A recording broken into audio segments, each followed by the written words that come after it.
2장 8절에서 14절에 있는 말씀을 바탕으로 해서 환경적인 질병 치유 방법에 대해서 세 가지 말씀을 드리도록 하겠습니다. 근원적인 환경 질병을 치유하는 방법, 외적인 환경 질병을 치유하는 방법, 그리고 내적인 환경 질병을 치유하는 방법에 대해서 말씀을 드리겠습니다. 첫 번째, 근원적인 환경 질병의 치유 방법입니다. 아담과 하와가 원죄를 지었습니다. 하나님께서 따먹지 말라고 한 선악을 알게 하는 나무의 실과를 간교한 뱀의 유혹을 받고 여자가 먼저 따먹고 남자에게도 주어서 그들이 원죄를 짓게 되었습니다. 그로 인해서 영은 죽고 하나님과 단절되게 되고 에덴 동산에서 추방을 당하게 되는 것입니다. 또한 육의 죽음도 왔어요. 창세기 3장 19절에서 너는 흙이니 흙으로 돌아갈지니라. 인간에게 죽음이 왔습니다. 이 죽음이라는 것은 헬라어로 다나토스인데 분리를 뜻합니다. 디모데 후서 4장 6절에 육체로부터 영혼이 떠나가는 것이 죽음이라고 했습니다. 로마서 6장 23절 죄의 삭은 사망이요. 결국 죄의 값으로 사망이 오고야 만 것입니다. 그리고 창세기 3장 17절에 땅이 너로 인하여 저주를 받게 된다. 결국 영은 죽고 혼은 부패가 오고 육은 수고와 고통이 오고 환경은 저주를 받고 가시덤불 그 엉겅퀴 나는 망하되 완전히 망한 절대 절망 가운데 인간은 처해버리고 말았습니다. 인간의 생명이 다하게 되면은 영원히 꺼지지 않는 불 속에 떨어지는 지옥에 갈 운명을 갖게 되었습니다. 이 지옥이라는 것은 헬라어로 게헨나인데 영어로는 헬입니다. 영혼이 구원받지 못한 사람들이 가서 영원토록 불덩이 속에서 고통당하고 사는 천벌의 장소가 지옥인 것입니다. 이 지옥에 이제 인간이 들어가서 살게 되었습니다. 인간의 영혼은 불멸입니다. 절대 없어지는 것이 아닙니다. 하나님을 믿어도 영원히 살고 하나님을 믿지 않아도 영원히 사는 것입니다.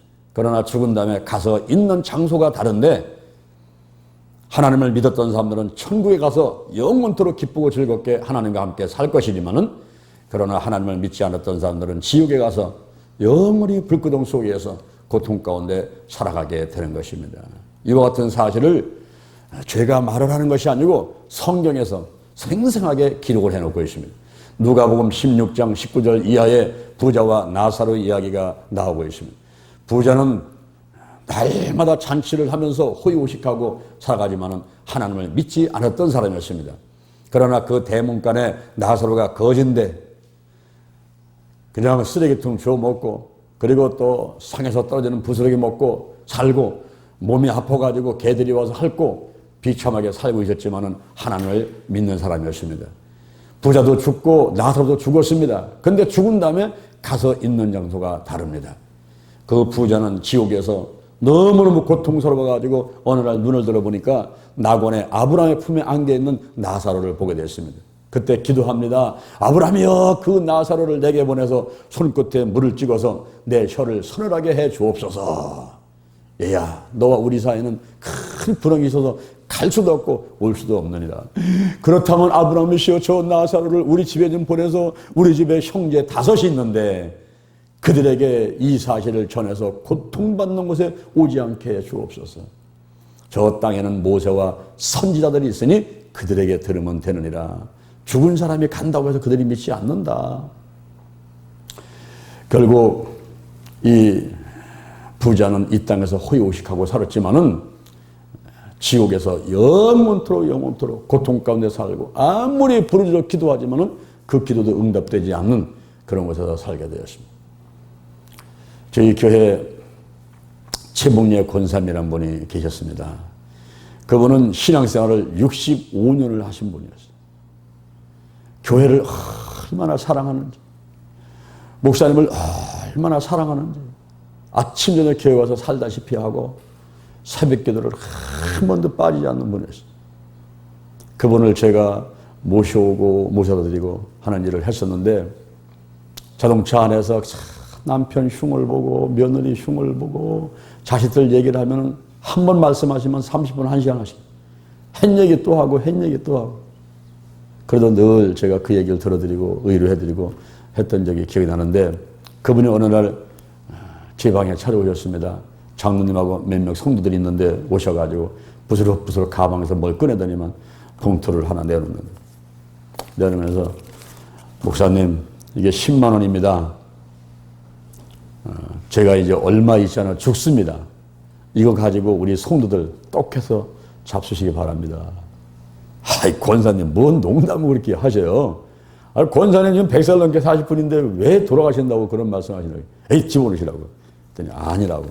그러니까 옆에 장로님 있다가 아니 우리 교회 성도가 몇 명인데 그거 10만 원 갖고 떡해 먹습니까? 그거 모자릅니다. 그랬더니 그래요? 또 가방을 부시럭부시럭 더 꺼내서 또 오는 거예요. 이거면 되겠습니까? 그러는 거예요. 그래서 아유 권사님 농담하지 마고 집어넣으세요. 왜 자꾸 돌아가신다고 그러세요? 그랬더니 아니에요 목사님 저 죽습니다. 그들만 또 가방을 부시럭부시럭 되면 이번에도 이만큼 또 돈을 또 끊어놓는 거예요. 한 100만 원은 되는 거예요. 이게 100만 원입니다 목사님. 내가 죽으면은 꼭 목사님께서 제 장례를 치러주세요. 이거 가지고 장례를 치러달라고. 내는 얼굴을 보니까 이분이 장난하는 게 아니에요. 아주 진지한 태도로 이렇게 말씀을 하시니까 그러면 권사님 이거는 교회 헌금으로 일단 받겠습니다. 이거 기도하고서는 헌금으로 집어넣겠다고 하고서 이제 돌아가셨어요. 그러고 나서 일주일 있다가 며느리가 전화 왔습니다. 목사님 큰일 났습니다. 우리 어머니 침대에서 굴러 떨어지셔가지고 119가 와서 지금 병원으로 모시고 가는 중인데 가시면서 지금 하는 얘기가 장유한 목사를 불러라. 장유한 목사를 불러가지고 빨리 임종 예배를 드려라. 나는 지금 천국 가는 중이다. 막 소리치신다는 거야 지금. 그래서 어떻게 더 돌아가셔서 떨어졌습니까? 했더니 침대 위에 앉아가지고 찬송가 544장 잠시 세상에 내가 살면서 항상 찬송 부르다가 날이 저물어 오라 하시면 그 찬송을 계속 부르다가 고소령 불어 떨어지셨대요. 제가 병원으로 달려갔습니다. 중환자실에 어디 있다고 그래가지고 급하게 들어가서 어디 계신가 막 했더니 어디선가 막 찬송 소리가 막 들리는 거예요. 잠시 세상에 내가 살면서 항상 찬송 부르다. 그 찬송이 막 나오는 거예요. 그래서 호소리나고 쫓아갔더니 이 권사님이 침대 위에 앉으셔가지고 그 찬송 부르고 앉아 계신 거예요. 아니 권사님 중환자 들어오셨는데 괜찮으시네요. 막 했더니 아이고 목사님 잘 왔습니다. 빨리 임종예배 드립시다. 임종예배.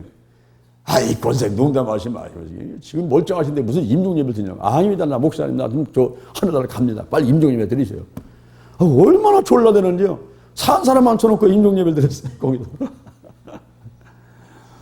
그러고서는 퇴원하셨어요. 바로 그 날 또 그냥 돌아가신 데들만. 그런데 열흘이 안 돼가지고 그 며느리가 또 전화가 왔어. 목사님, 우리 어머니 하늘나라 가셨습니다. 야, 돌아가실 때가 되면 그 돌아가실 날을 아는지 말이에요. 전부 준비하고 그래 가신. 제가 권사님 장례를 치르는데요. 여러분 시체는 무섭지 않습니까? 뻣뻣한 것 같고. 그런데 그 권사님 만지면요 그냥 다 돌아가. 시체도 아니야 그냥 주무시는 것 같아. 그러면서 장례를 치르는데 여러분 천국이 반드시 있는 것을 믿으시길 바랍니다. 그 권사님은 지금 천국 가서 계실 거예요. 근데 천국은 죽어서만 가는 천국이 아니라 이 땅에서도 마음의 천국, 환경의 천국을 이루어서 행복하게 살아가면 됩니다. 누가복음 17장 20절에 보니까 바리새인들이 예수님께 와가지고 묻습니다. 주여 하늘나라는 어느 때에 마는 겁니까? 하나님 나라는 여기 있다 저기 있다도 못하리니 너희 안에 있느니라. 로마서 14장 17절에 하나님 나라는 먹는 것과 마시는 것이 아니요 오직 성령 안에서 의와 평강과 희락이다. 이 마음의 천국이 있습니다. 마음의 천국. 그리고 누가복음 11장 20절에 하나님의 손을 힘입어 귀신을 쫓아내는 것이면 하나님 나라가 이미 너에게 임하였느니라. 환경천국이 있습니다. 내 가정이, 직장이, 사업장이, 교회가, 이 지역이, 대한민국이 이 천국 같은 환경, 그런 속에서 우리가 행복하게 살아가야만 되는 것입니다. 이렇게 마음의 천국과 환경의 천국을 이루다가 이 생명 다 하게 되면 영원한 천국에 가서 영원히 살게 되는 것입니다. 여러분 이 세상에 살면서 가장 행복한 사람이 누군지 아십니까? 가장 행복한 사람, 예수 믿고 천국 백성 된 사람들이 가장 행복한 사람인 줄 믿습니다. 바로 오늘 이 자리에 계신 여러분이 가장 행복하신 분들이에요. 아멘? 불평할 것도 없어, 걱정할 것도 없어, 염려할 것도 없어. 하나님 앞에 늘상 감사만 하면서 살게 되기를 주님의 이름으로 축원을 드립니다. 요한복음 1장 12절 영접하는 자 곧 그 이름을 믿는 자들에게는 하나님의 자녀가 되는 권세를 주셨으니 이는 혈통으로나 육정으로나 사람의 뜻으로 난 것이 아니라 오직 하나님의 뜻으로 난 자들이니라. 하나님께서 난 자들이니라. 요한복음 3장 16절 하나님이 세상을 이처럼 사랑하사 독생자를 주셨으니 이는 누구든지 저를 믿는 자보다 멸망치 않고 영생을 얻게 하려 하심이니라. 요한복음 3장 36절 아들이 있는 자에게는 영생이 있고 아들이 없는 자에게는 영생이 없고 도리어 하나님의 진노가 그 위에 있느니라. 요한 3서 2절 내 영혼이 잘된 같이 내가 범사에 잘되고 강건하기를 내가 원하노라. 할렐루야, 할렐루야. 여러분 이렇게 하나님의 자녀가 되고 천국 백성이 된 사람들, 마음의 천국을 이루고 환경 천국을 이루고 이제 영원한 천국을 소망 삼고 살아가는 그런 사람들, 이런 사람들에는 어떤 복이 있는지 아십니까? 시편 1편 1절부터 6절에 보니까 복 있는 자는 악인의 길을 쫓지 아니하고 죄인의 길에 서지 아니하며 오만한 자의 자리에 앉지 아니하고 오직 여호와의 율법을 즐거워하며 그 율법을 주야로 묵상하는 자로다. 저는 시냇가에 심은 나무가 시절을 쫓아 과실을 맺으며 그 잎사귀가 마르지 아니한 같으니 그 행사가 다 형통하리로다. 때를 따라 돕는 은혜, 시절을 쫓아 과실을 맺는다는 거예요. 시절을 쫓아 과실을 맺습니다. 사람이 필요하면 사람 보내시고, 돈이 필요하면 돈 보내시고, 건강이 필요하면 건강 보내시고, 일거리 필요하면 일거리 보내시고, 할렐루야. 그런 은혜가 있단 말입니다. 제가 2008년도 2월 25일 날 이명박 대통령 취임식 날 제가 길거리에서 그냥 맨바닥에서 평지에서 그냥 개구리 뻗듯이 쫙 뻗어버렸어요. 그리고서는 얼른 일어났더니 왼쪽 복숭아뼈 밑에 이만한 혹이 튀어나오더라고요. 그래서 한약방에 갔더니 침을 놔주는데 제가 걷질 못하겠어요. 그래서 뭐 지팡이 좀 없나 했더니 그 걸레, 마대자루, 거기서 걸레 빼줘 그걸 주더라고요. 그걸 지팡이 잡고서는 내려오는데 서울역 앞에 딱 오니까 계단이 앞에 섰는데 한숨부터 나오는 거예요. 저걸 어떻게 올라가는가. 장애인들이 어떤 어려움을 당하는가 하는 것을 깨닫게 되더라고요. 그래서 그걸 짚고 어렵게 해서 대전에 내려와가지고 저희 교회 밑에 차를 세워놨기 때문에 자동차를 타고서 시동을 걸어놓고서는 이제 기도를 했어요. 하나님 아버지, 제가 다리를 다쳤는데 뼈가 부러졌는지 안 부러졌는지 사진 한번 찍어봐야 되겠는데 어디를 가면 좋겠습니까? 인도하여 주옵소서. 인도할 줄로 믿습니다. 기도를 마치고서 아는 사람한테 전화 걸었더니 그분이 대뜸 하는 얘기가, 목사님 거기서 나가서 조금 가면 고운손병원이 있어요. 거기 한번 가보세요. 그러더라고요. 아, 그걸 자동차를 딱 나오는데 고운손병원을 찾아가다가 앞에 딱 보니까 정형외과라는 큰 간판이 보이는 거예요. 내가 왜 고운손병원을 가? 거기는 손을 고치는 곳이잖아. 나는 지금 발을 다쳤잖아. 내가 저 정형외과 저기 가야지. 이래가지고 기도하다가 하나님의 음성이 들리면은 그게 순종하고 따라야 되는데 내가 또 나가서 내 마음대로 또 정하는 거예요. 그래서 나 저기 가야 되겠다. 그리고서는 차를 그 앞에서 세워놓고 그 병원을 가려니까 병원은 6층인데 엘리베이터 앞에 가니까 엘리베이터 고장났어요. 그래가지고 6층을 또 그걸 짚고서는 또 깡깡 내고 또 올라갔어요. 올라가서 문을 열고 들어가서 간호사한테 제가 발을 다쳐가지고 엑스레이 좀 찍어보려고 왔는데 좀 도와주세요 했더니 난처한 얼굴을 하면서 손님 저희는 다 끝났는데요.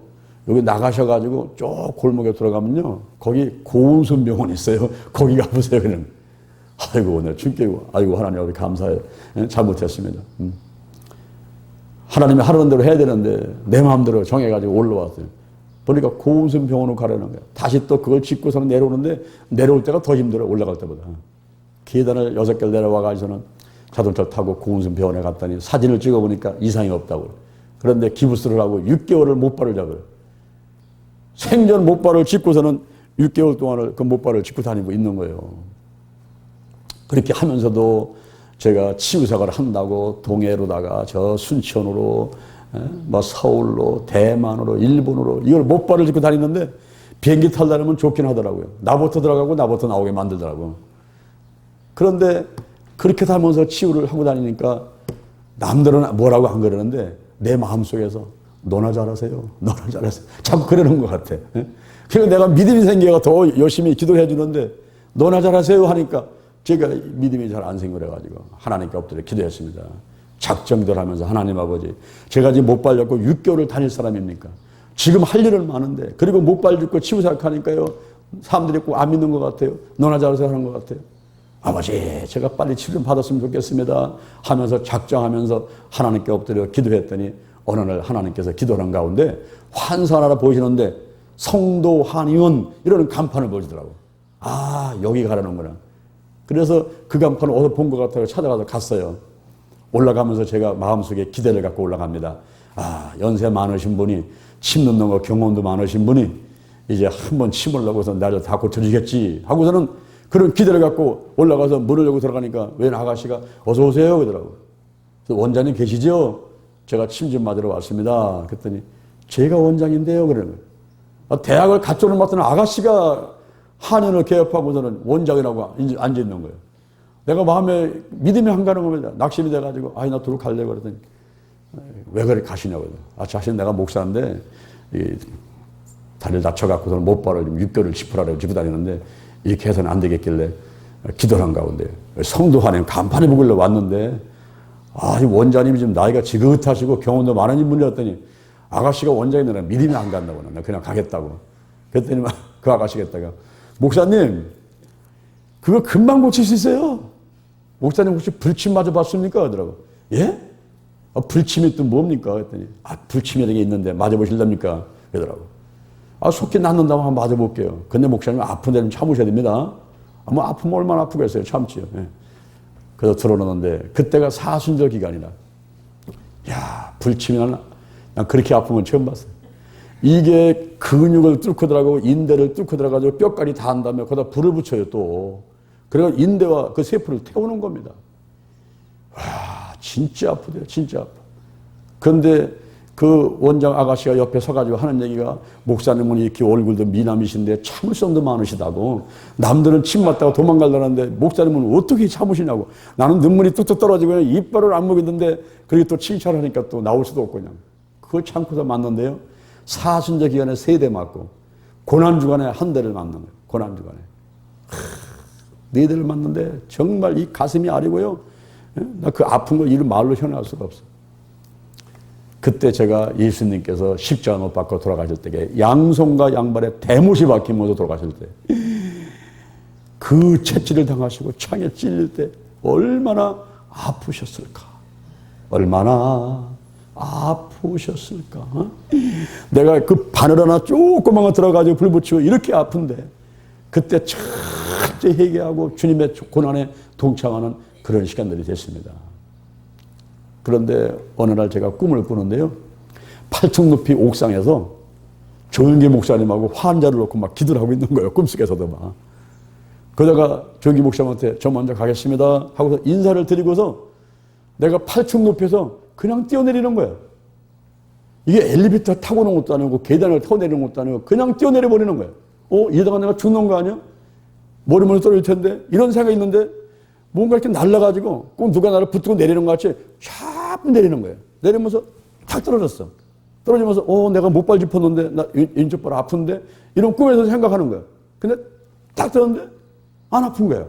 발이. 통증이 안 아프네? 나 치료받았네? 이러면서 깼거든요. 꿈에서 깼거든요. 그날부터 제 발을 통증이 싹 가시고 하나님이 치료하셨어요. 할렐루야. 때를 따라 돕는 은혜. 때를 따라 돕는 은혜. 응?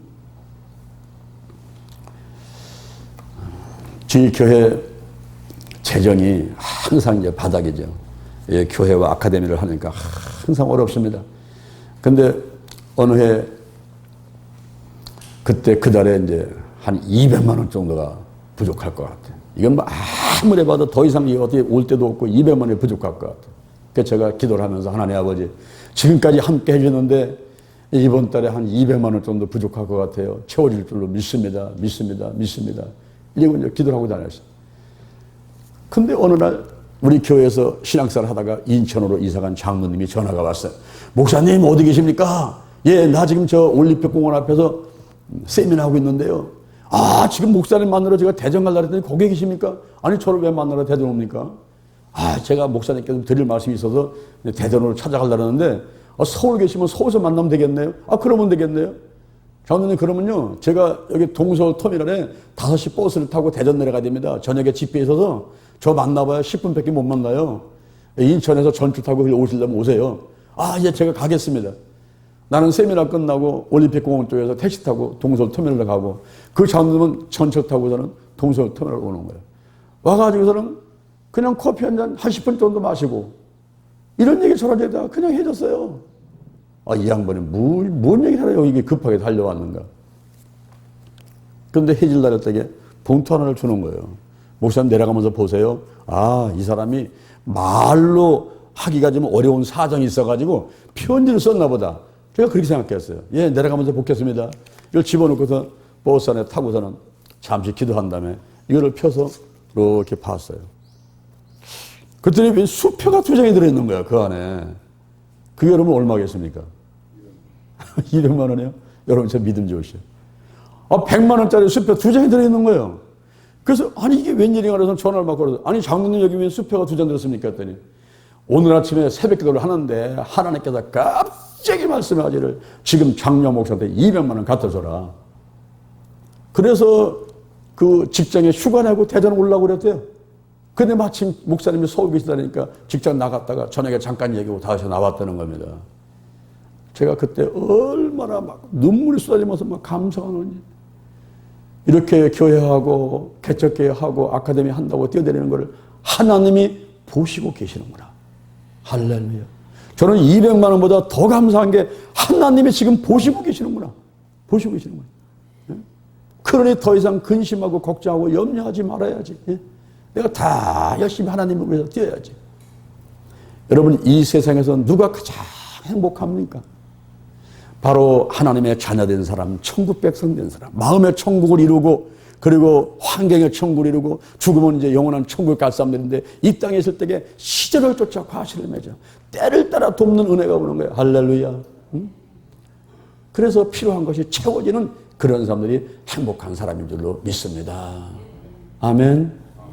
근원적인 환경, 질병, 치유 방법. 응?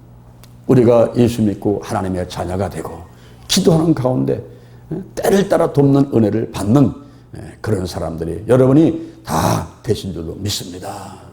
두 번째로는 외적인 환경 질병의 치유입니다. 먼저 나라와 민족으로 해서 기도를 많이 해야 돼요. 우리 대한민국은 20세기 초에 3번의 부흥이 있었습니다. 그게 1903년에 원산 부흥운동, 1907년에 평양 대부흥운동, 그리고 1909년에 백만인 구령운동이 있었습니다. 그러다가 일제 36년을 지나고 6.25를 지나면서 많이 침체가 되다가 나중에 1960년대 70년대 와서 막 붐이 되다가 1900년 넘어서면서 또 침체가 오게 되는 지금 상황이 됐는데 이럴 때일수록 우리가 해야 될 일이 있습니다. 그것은 히브리서 10장 25절에 모이기를 패하는 어떤 습관과 같이 하지 말고 그날이 가까움을 볼수록 더욱 그리하자. 마태복음 18장 20절에 2-3 사람이 예수님의 이름으로 모이는 곳에는 예수님이 함께 계시다고 말씀하고 계십니다. 신명기 32장 30절 한 사람이 1000을 쫓고 2 사람은 10,000을 쫓는다 그랬어요. 이제 1 사람, 2 사람, 3 사람이 모여가지고 합심해 기도하게 되면 하나님이 응답하실 뿐만 아니라 그 힘을 입어가지고 민족복음화, 세계복음화가 이루어지게 되는 것입니다. 그래서 나라와 민족을 위해서는 자꾸 모여야 되고 모여서 기도해야 되고 그럴 때에 하나님께서 크게 역사할 줄로 믿습니다. 또한 우리가 외적인 환경 질병은 지구의 온난화 문제, 그리고 식량 문제, 물 문제, 핵 문제, 그리고 국가와 뭐 성시화 문제 여러 가지가 있다고 제가 말씀을 드렸는데 중요한 것은 뭐냐면 지도자가 중요한 거예요. 지도자. 한 사람 한 사람 지도자가 중요한 것입니다. 로마서 5장 17절에 보니까 한 사람 아담의 죄로 인해서 사망이 왕노릇하게 되고, 그리고 예수 그리스도 한 사람으로 인해서 생명 안에서 왕노릇하게 됐다 그랬습니다. 한 사람 한 사람, 이 한 사람이 얼마나 중요한지, 한 생명 한 생명, 여러분 한 생명 한 생명이 바로 천하보다 귀하고 우주보다 귀하고 정말 가치가 있는 존재인 것을 믿으시길 바랍니다. 그 한 생명을 구원하기 위해서 예수님께서 십자가에 못 박혀 돌아가신 거거든요. 한 사람 한 사람. 기독교 아카데미에서 영남 지역에 영남 기독교 아카데미를 운영하고 있는데 제가 3년에 걸쳐가지고 한 사람을 놓고 교육을 시켰어요. 한 번은 가나안 수양관 그 부산에서 큰 기도원인데 그 기도원에 사람들이 많이 올 줄 알고 전단지하고 신문 광고하고 딱 뿌리고 내려갔더니 딱 한 명이 왔어요. 그러니 한 명이 왔는데 포기할 수는 없고 기도해보니까 하나님께서 또 강하게 또 하라고 말씀하시고 그래서 거기에 대여섯 명의 강사가 달라붙어가지고 3박 4일을 오전 9시부터 오후 9시까지 중간에 5분 10분 실수도 없이 이분을 데리고서 훈련을 시키는데 그냥 소리소리 쳐대면서 막 기도도 하고 이렇게 하니까 본인이 감동을 한 거예요. 내가 누군데 이렇게 많은 사람들이 나 하나를 훈련시킨다고 이렇게 덤벼드냐고. 근데 또 한 분이 감동을 했는데 그 가나안 수양관 원장님이 감동을 하셨어요. 하도 마이크 갖고 기도 소리가 크고 그래가지고 사람이 얼마나 모였나 하고 창문에 와가지고 이렇게 쳐다보면은 한 사람을 놓고서 그러고 있다. 이게 하루도 아니고 이틀도 아니고 한 번도 아니고 두 번도 아니고 계속 해야 되니까 이분이 감동을 받았어요. 이분이. 근데 그때 우리 기도처 아카데미에 돈이 없어가지고 제가 하나님께 감성금 봉투를 써가지고 하나님 아버지 4월 말까지 3천만 원 주실 줄로 믿습니다. 그러면서 제가 헌금을 한 적이 있었거든요. 그리고서는 가서 한 명을 놓고서는 그렇게 훈련을 시키고 교육시키고서는 올라오는데 그 본인도 감동을 받고 가나안 수양관은 원장도 감동을 받았지만은 또 한 번 감동을 받은 분이 있는데 그분이 하나님이 감동을 받으신 거더라고요. 하나님께서 그 한 생명을 놓고 열심을 내는 저희들을 하나님께서 도와주시는 거예요. 제가 이제 끝나고서는 KTX를 타려고 딱 자리에 앉으니까 우리 이인건 은사가 전화가 왔어. 문자가. 목사님 떨려요. 가슴이 떨려요. 우리 통장에 3천만 원이 들어갔어. 할렐루야. 누가 3천만 원을 보냈는가 알아봤더니 3천만 원 낼 만한 형편도 안 되는 사람을 하나님이 들어서 쓰시는데 그 사람에게 일주일에 걸쳐가지고 계속 3천만 원을 기독교 아카데미 장로 목사가 갖다 줘라. 한 번, 두 번 들을 때는 의심을 했는데 일주일을 계속 내리니까 그냥 갖고 온 거예요. 하나님께서 이모저모로 돕는 역사가 있습니다. 한 사람 한 사람 한 사람이 얼마나 중요한지 역대하 17장 1절에 보니까 여호사밧이 나오는데 이 여호사밧은 이스라엘의 3대 성군 중에 하나입니다. 3대 성군은 여호사밧, 히스기야, 요시야인데 이 여호사밧이 3대 성군 중에 하나입니다. 우리 대한민국의 성군은 누굽니까? 이승만입니까? 박정희입니까? 노무현입니까? 전두환입니까? 누가 성군입니까? 세종대왕입니까? 이스라엘에 3대 성군이 있는데 3대 성군은 여호사밧과 히스기야와 요시야입니다.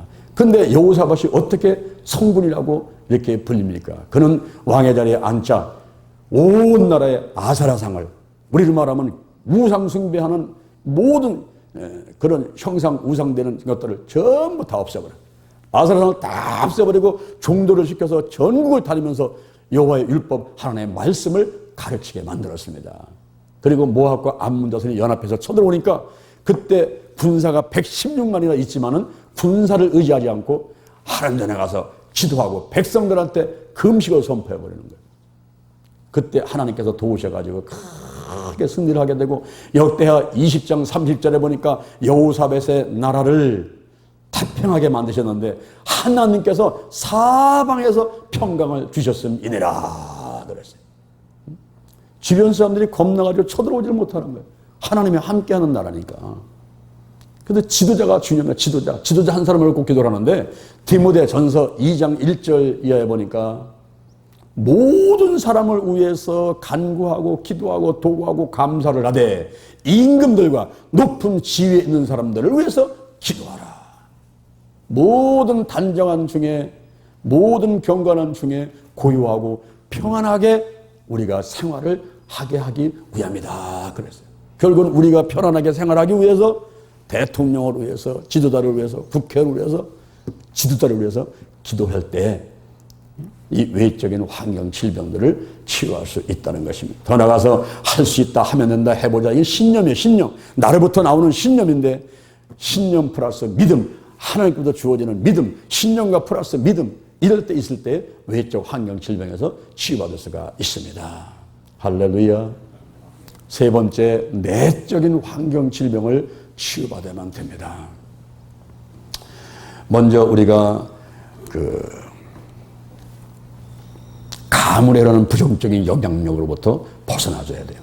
출애굽기 20장 4절 이하에서 우상을 섬기지 마라. 위로 하늘에 있는 것이나 아래로 땅에 있는 것이나 땅 아래 물속에 있는 것에 아무 형상든지 만들지 말고 절하지 말고 섬기지 마라. 나 여호와는 질투하는 하나님인즉 나를 미워하는 자는 죄를 갚되 아비로부터 아들까지 3, 4대 이르게 하거니와 나를 사랑하고 나의 계명을 지키는 자는 1000대까지 은혜를 베풀 것이니라. 아멘. 여러분, 조건이 뭐냐면 나를 사랑하고 나의 계명을 지키는 자. 그러므로 하나님 아버지 내 편 되어주세요 하기 전에 내가 먼저 하나님 편이 돼야 돼요. 하나님 아버지 내가 하나님의 일을 하겠습니다. 내가 하나님을 돕겠습니다. 내가 먼저 하나님을 도와드리고 내가 먼저 하나님 일을 하려고 나서야 되고요. 아주 하나님 아버지 왜 저 사람만 사랑해요? 왜 나는 사랑하지 않습니까? 이 할 필요 없어요. 내가 먼저 하나님을 사랑해버리면 되는 거예요. 그럼에도 불구하고 그리 아니하실지라도 하나를 축복 안 해도 나와 함께 하지 않아도 뭐 나를 사랑하지 않아도 그냥 내가 먼저 하나님 편되고 내가 먼저 하나님 도와드리고 내가 먼저 하나님을 사랑하겠습니다. 나를 사랑하고 계명을 지키는 자, 그 사람을 1000대까지 은혜를 베푸겠다는 거예요. 3대도 아니고 4대도 아니고. 할렐루야. 그래서 우리가 먼저 하나님을 사는 사람들이 돼야만 됩니다. 그리고 야고보서 4장 7절에 보니까 마귀를 대적하라. 그러면 너희를 피하리라. 이 가문에 흐르는 부정적인 영향력을 법적 근거를 파괴해야 돼요. 맹세를 취소해야 돼요. 계약을 해제해야 돼요. 나사렛 예수 그리스도의 이름 오래만에 죽음의 영은 떠나가라. 우상의 영은 떠나가라. 가난, 실패, 저주, 질병들은 드러나고 떠나갈지어다 하고 다 물리쳐야만 됩니다. 그럴 때에 가문에 흐르는 부정적인 영향력으로부터 벗어나서 1000대까지 은혜를 받는 그런 가문이 될 줄로 믿습니다. 그리고 가정은요. 가정은 위계질서를 지켜야 돼요. 위계질서. 아내는 남편한테 복종해야 되고 남편은 아내를 사랑해야 되고 부모는 자녀를 주의 계명으로 양육해야 되고 자식은 부모님을 공경을 해야 되고 이런 위계질서가 분명히 있어야 되고 하나님과 친밀해야 되고 가족 간에 서로 친밀해야지 행복한 가정이 되는 것입니다. 그 다음에 물질의 문제인데 뭐니 해도 돈이죠. 뭐니 뭐니 이 물질의 문제. 여러분 하나님의 뜻은 뭘까요? 우리가 가난하게 사는 게 하나님 뜻일까요? 하나님 와서 풍요롭게 사는 게 하나님 뜻일까요? 창세기 1장 26절에 보니까 우리의 형상을 따라 우리의 모양대로 사람을 만들고 바다의 고기와 공중의 새와 육축과 온 땅과 땅에 기는 모든 것을 다스리게 하자. 하나님께서 남자와 여자를 창조하시고 그들에게 복을 주시며 그들에게 이르시되 생육하고 번성하여 땅에 충만하라. 땅을 정복하라. 바다의 고기와 공중의 새와 땅에 움직이는 모든 것을 다스리라. 할렐루야. 하나님의 뜻은 우리가 풍요롭게 살아가는 것임을 조금 더 의심하지 말게 되기를 바랍니다. 풍요롭게 살아가는 게 하나님 뜻이에요. 여러분 구약에 보세요. 아브라함이 가난했습니까? 부자였습니까? 창세기 13장 2절에 육축과 은금이 풍부하였더라. 창세기 14장 14절에 집에서 연습하고 길리운 318명의 군사가 있던 사람이에요. 여러분 경비원, 경호요원 1명, 2명만 둬도 대단한 사람인데 318명의 경호요원이 있었어요. 이 아브라함은 얼마나 큰 부자였습니까? 이삭은 어땠습니까? 창세기 26장 12절에 그의 농사를 지니까 100배를 얻어버려 여호와 하나님께서 복을 주셔가지고 창대하고 왕성케 돼서 마침내 고부가 되고 할렐루야. 소와 양이 떼를 이루고 노부기 심이 많게 되고 이런 부자가 바로 이삭이었습니다. 야곱은 어땠습니까? 창세기 32장 10절에 보니까 종이 하나님의 은총을 감당하지 못하겠습니다. 내가 요단을 건널 때는 지팡이 하나 가지고 건너는데 지금은 2대를 이루었나이다. 20년 만에 오면서 부인이 4명에다가 자식이 12명에다가 소떼 양떼 완전히 큰 부자가 돼가지고 돌아오는 이 야곱의 모습을 보시기 바랍니다, 여러분. 그 아브라함의 하나님, 이삭의 하나님, 야곱의 하나님이 바로 나의 하나님이시다. 우리 하나님이시다. 믿습니까? 갈라디아서 3장 13절에 그리스도께서 우리를 위하여 저주를 받은 바 되사 율법의 저주에서 우리를 속량하시니 이는 기록된 바 나무에 달린 바 저주가 있는 자라 하였음이니라. 이는 그리스도 예수 안에서 아브라함의 복이 우리에게 나에게 미치게 하고 성령으로 말미암아 믿음으로 말미암아 성령의 약속을 받게 하려 함이니라. 갈라디아서 3장 9절 믿음이 있는 자는 믿음으로 말미암은 아브라함과 함께 복을 받는다는 거예요. 바로 아브라함의 복이 우리 복이 되었습니다. 여기 아이들 3명이 자들 아버지를 자랑하고 있습니다. 야야 우리 아버지는 돈 엄청나게 많아. 나 좋은 학교 보내준다 그랬어. 야야야 우리 아버지는 돈이 엄청나게 많아가지고 나 외국에 유학 보낸다 그랬어. 그랬더니 3번째가 야 우리 아버지는요 돈이 어마망창에 많아가지고 나는 공부할 필요가 없어. 더 이상 돈을 벌 필요가 없어.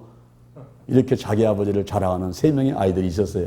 오늘날 여러분은 우리 하나님 아버지를 자랑하게 되기를 주님의 이름으로 축원을 드립니다. 그분은 막 천지 만물을 지으시고 나한테 다 다스리라고 다 주셨어. 생육하고 번성의 땅에 충만하라. 땅을 정복하라. 바다의 고기 공중에서 땅에 움직이는 모든 것을 다스리라.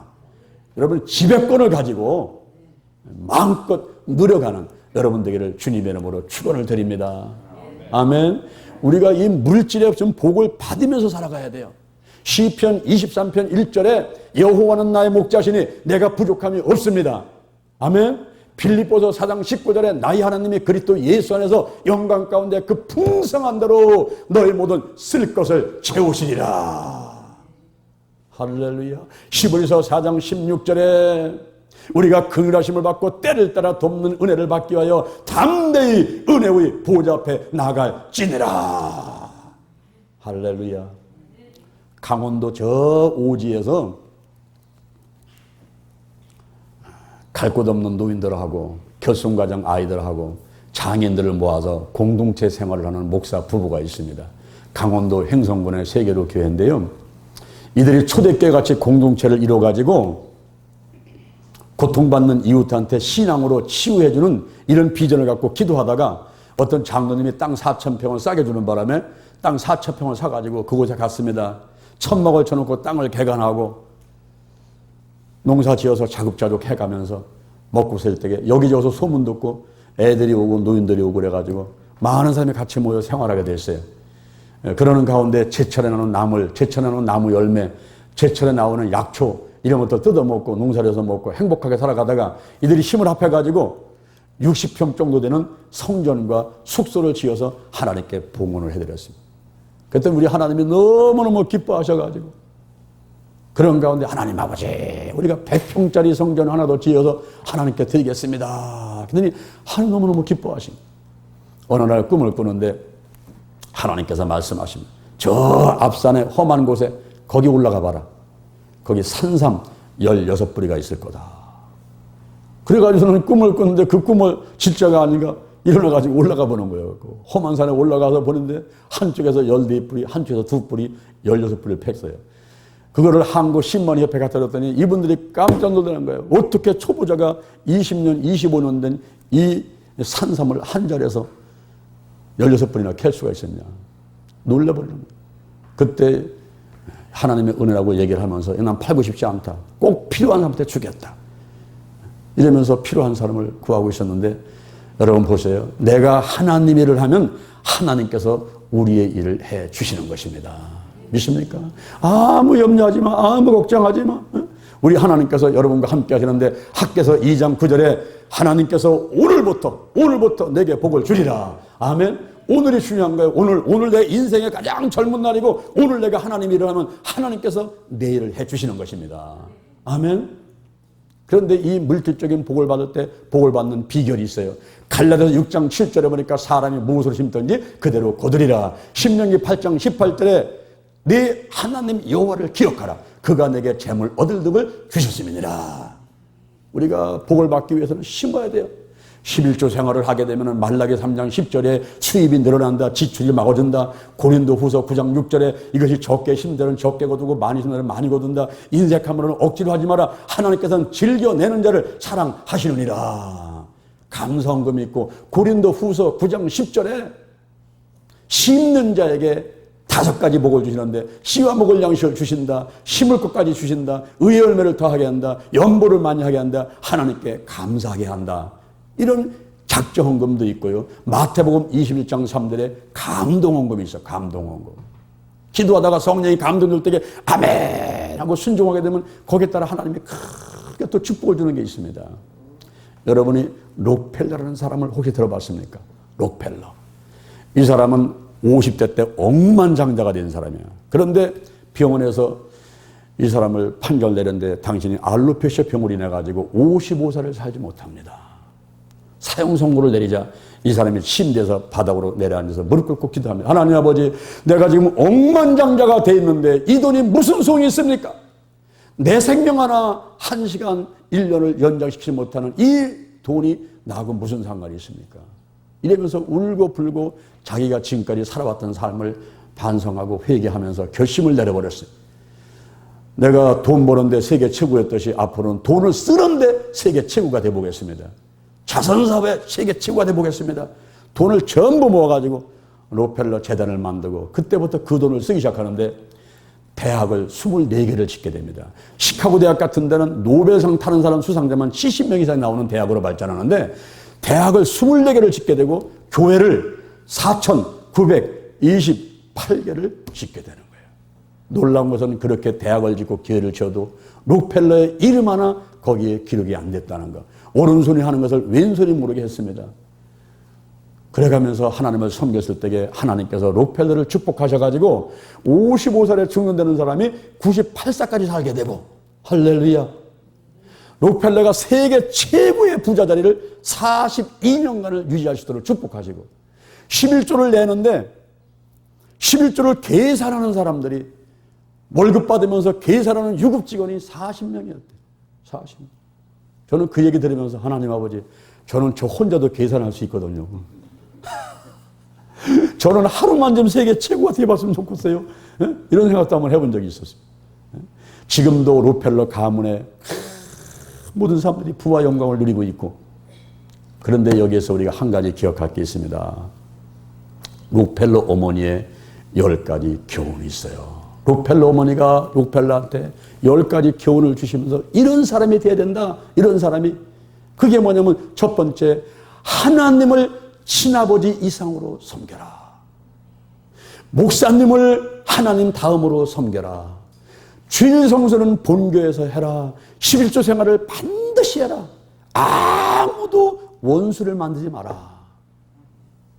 그리고 아침에 일어나서 목표를 두고 기도해라. 저녁에 반성하면서 기도해라. 아침에 하나님 말씀을 꼭 읽어라. 그리고 남을 도울 수 있거든 힘껏 도와라. 주일날 예배드릴 때는 맨 앞에 앉아서 예배드리라.